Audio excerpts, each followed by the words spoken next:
welcome back. So today's video will be about Metasploit framework series, and it is the part 2 of this series.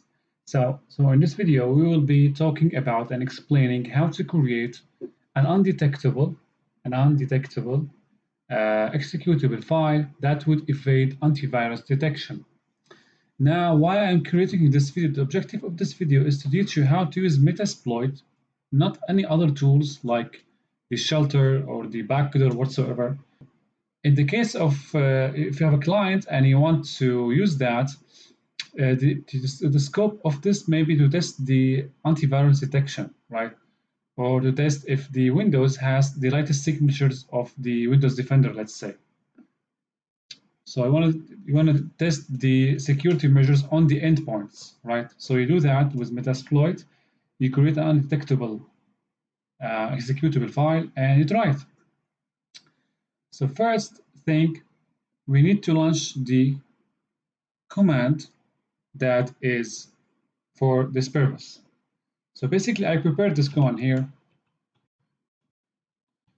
As you can see, we use Msfvenom, right, to create any kind of payload. It could be executable, PHP, Visual Basic, macros, whatsoever.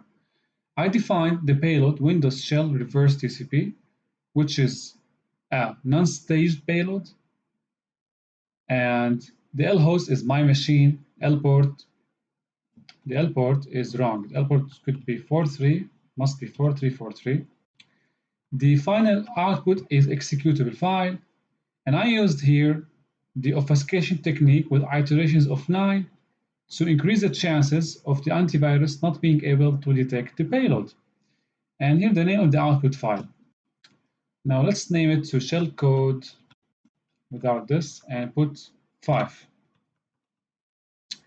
Now this will create an executable file obfuscated, right, to evade rudimentary signatures. Now if you try this on Windows 10, probably it will not gonna work, okay? It may work on Windows 7 and earlier versions of Windows.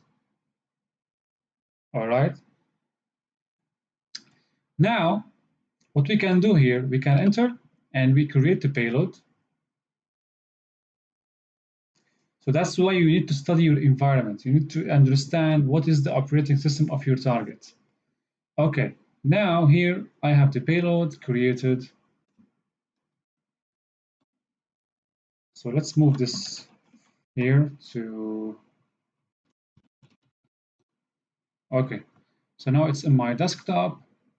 Now the second step, guys, is to create the listener. Don't send the payload without creating the listener. Use exploit multi-handler. Now the payload must be the same payload we used here. So let's copy that.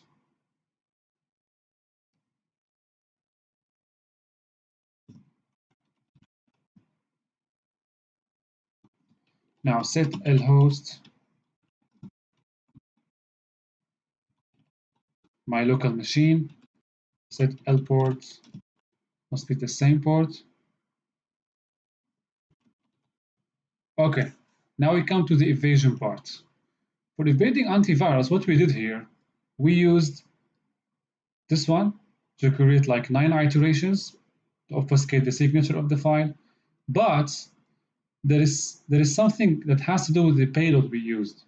This one is non-staged payload.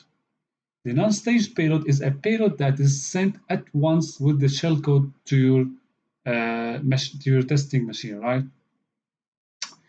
Which means that it will increase the chances of the antivirus detecting the signature and detecting the shellcode in the payload.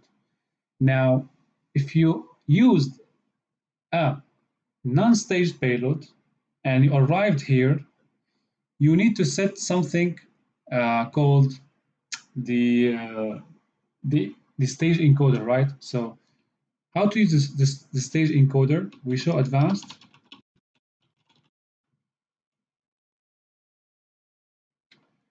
So here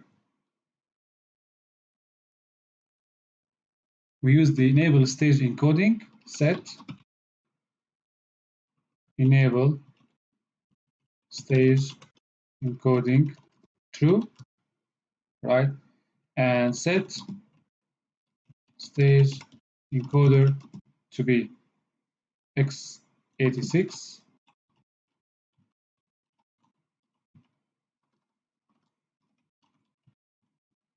All right, is that right?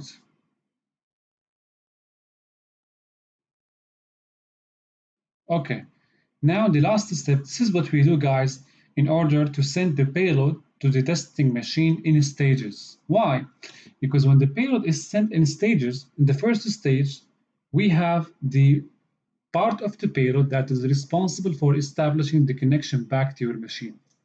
Once the connection has been got and we made sure that we are on the client machine, we send the second part of the payload, which contains the shellcode. This way we evade the antivirus.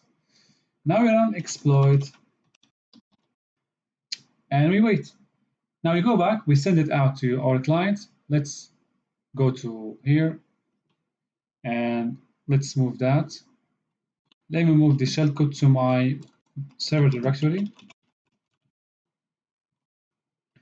Move shellcode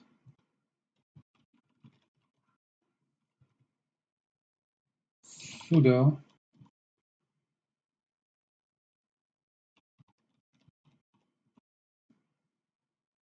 okay. I can go back to Windows and I go here, download it.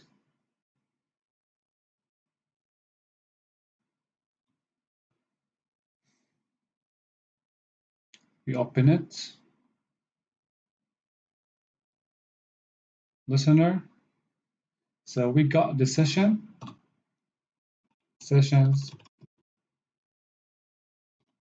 So we have one session. In order to interact with the sessions, we define the ID, which is 1.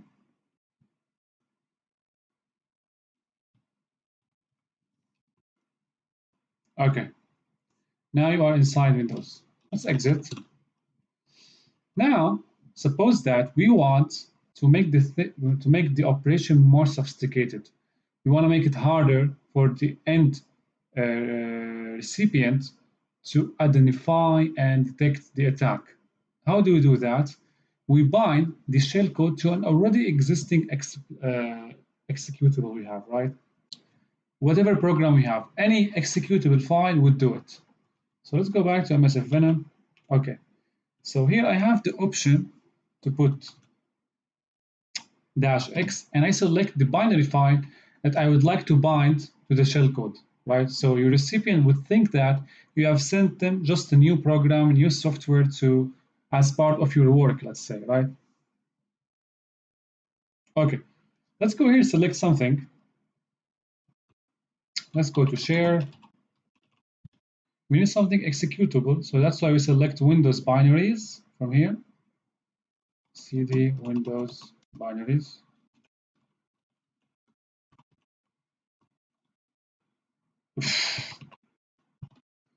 Okay, so we have many executables we can use here, guys. So we have the OMI, wget, VNC viewer, plink, and you can also download something from the internet as an executable file and bind it, all right? Let me select wget. So you say to your recipient that this is the tool that you want to use in order to download your coupon or in order to download your free software, whatsoever, you make it up. So let's go back here and define the path. So -x, the path of the file, share Windows binaries, and we select wget.exe. And the output should be the same name, guys. Okay.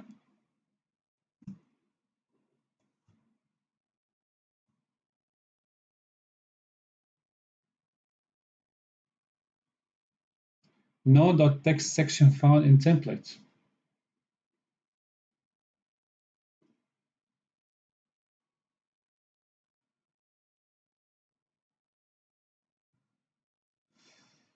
Let's see what's wrong.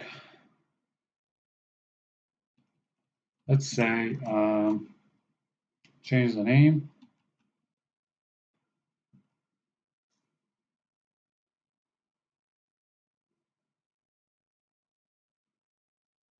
So we have an error here. Let's find out.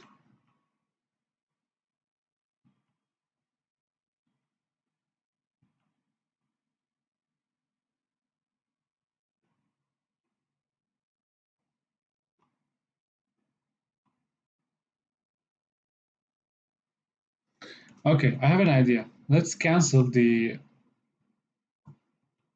encoder.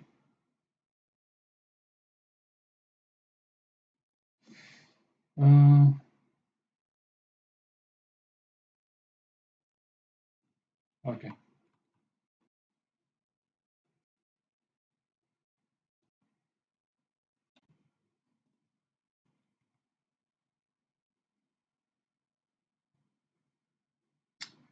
No, the text section found in the template. It's the first time I see this. So what I'm supposed to do, I'm supposed to take this and go to Google, see what this happens.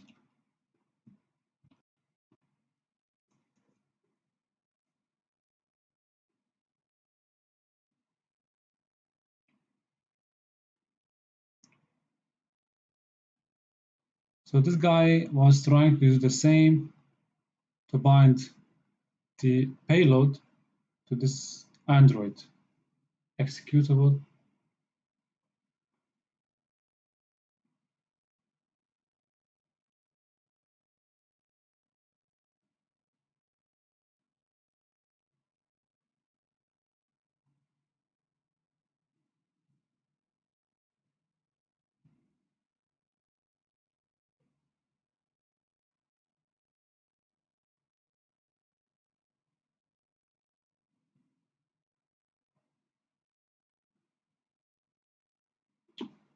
Okay, let's go back.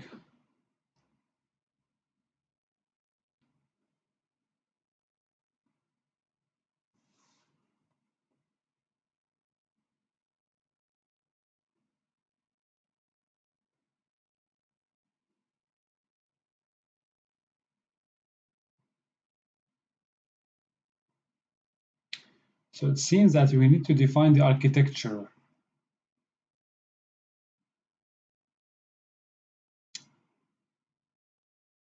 Okay, so let's go back.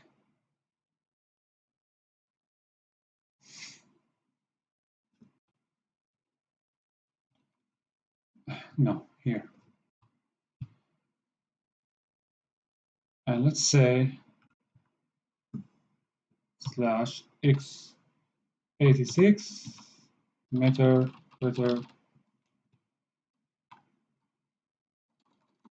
reverse TCP, right?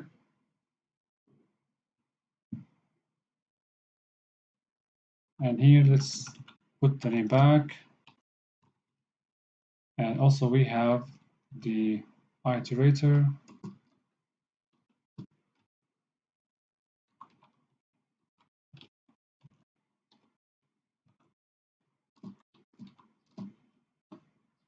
Let's try it.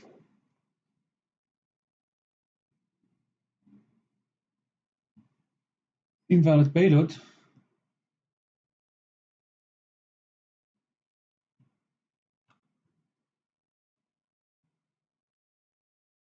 I don't know.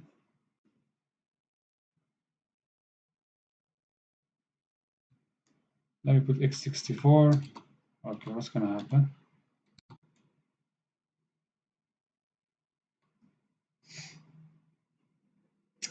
Okay, it worked. So let's take this, and before that, let's go back to multi-handler, exit. Oh, okay. We can start over. So this is wget, right? In your case, it could be Google Chrome or Firefox.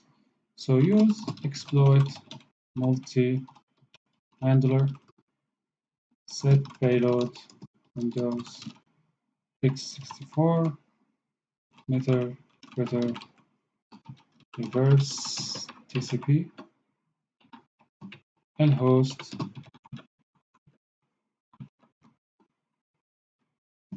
lport. Let me make sure. 4343. Okay. And since this is staged payload, I don't need to set these advanced options, but you can set them. Doesn't matter. Exploit. Okay, let's go back. Or here and move.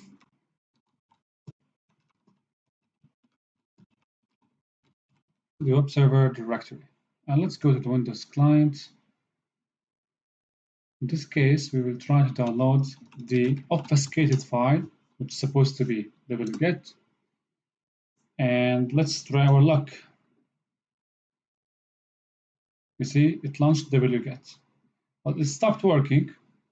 Let's go back, see if we have something here.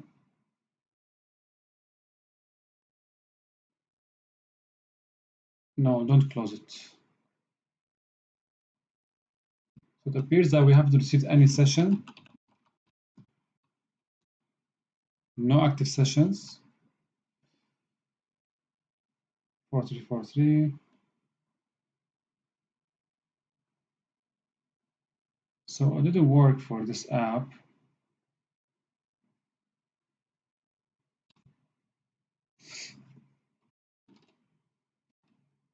Jobs.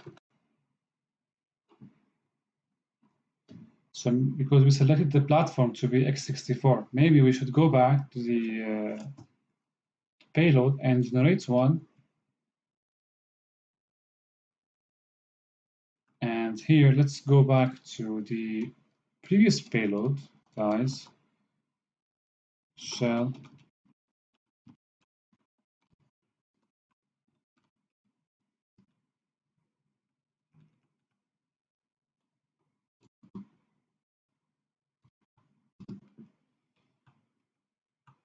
Okay, try now.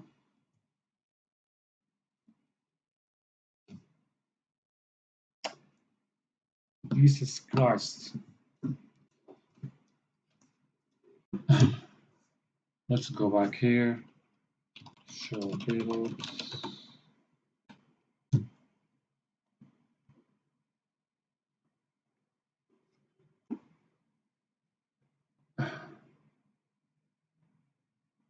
So all Windows stuff is x64.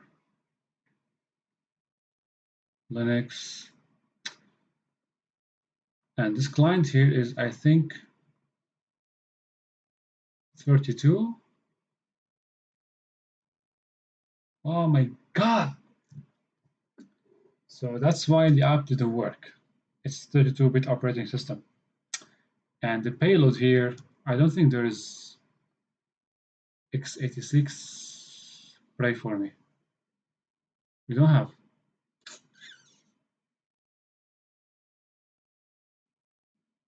Yeah, I mean, technically now most of the large chunk of Windows operating systems use x64, but my Windows here is x86. That's why this payload didn't work. But if you use this, if you use x64 payload, guys, okay, and you bind it to the file or the exe file, then when you send it out to the x64 machine, it's going to work and you're going to receive session.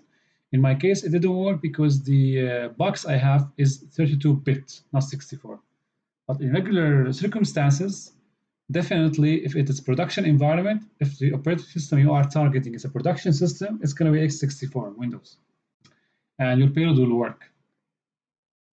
Okay, guys, you have it right now. How to evade antivirus detection using Metasploit. Thank you so much.